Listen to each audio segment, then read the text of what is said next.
So what does it look like in the RV transporting industry to look at load boards? Are there multiple load boards? Where do I find them? What's possible? What can I find and look at even right now? Can I even see them right now? We're gonna go ahead and get right into all of that in just a second.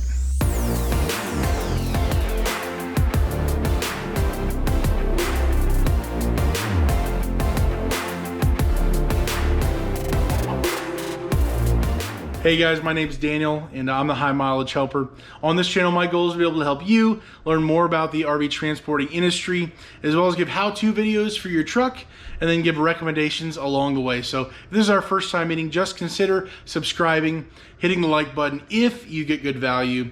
And in today's video, we're gonna keep talking about load boards. What does that look like for you? Looking into RV transport. Once you're in RV transport, are there other load boards you can get a hold of to find loads, to see the pay rates, all that stuff?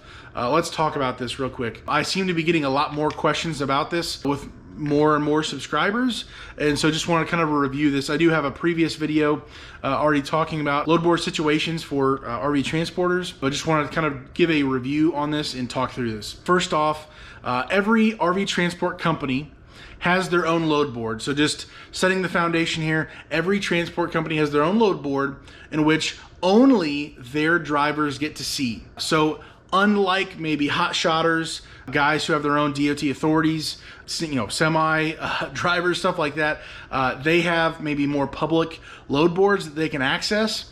If you're operating as an independent contractor underneath a other person's or a transport company's authority, we as RV transporters, the vast majority of transport companies, we are limited to their load board that they have.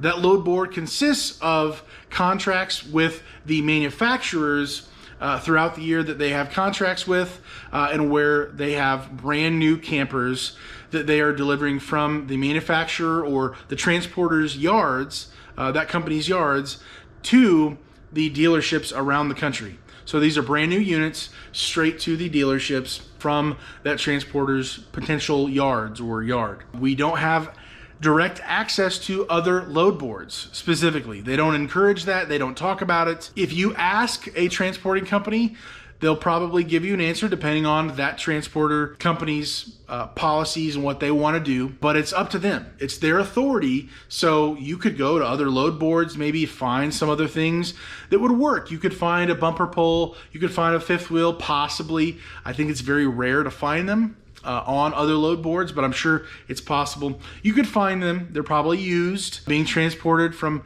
one place to another. If you did that, you would then seek the acceptance of your transporting company's approval. Basically, if it's going to operate underneath their authority and it's not on their load board, you have to get their approval for insurance, for legal reasons, all of those things, for DOT, bill of lading, all of that stuff.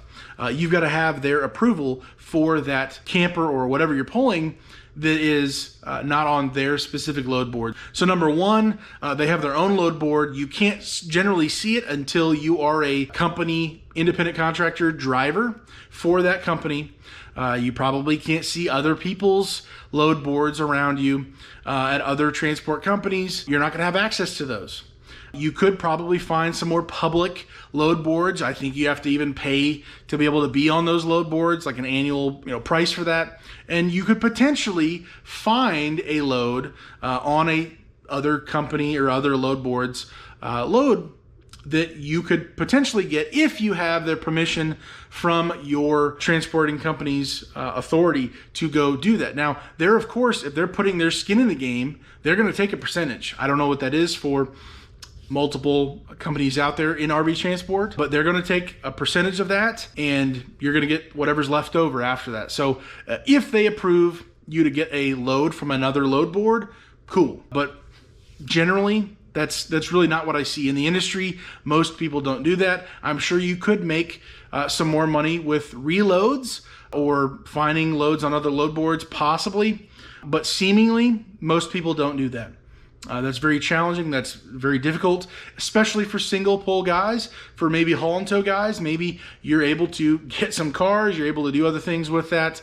That's not really my realm, so I'm not going to try to speak into that. But specifically talking about load boards, if you are a RV transporter, you are bound basically to one load board unless you go out on your own and find other ones that are out there. You probably have to pay to be able to have access to them, and then coordinate with whoever has the load on that load board with your company and be the middleman going back and forth coordinating that load from that other load board. So that's my understanding of it.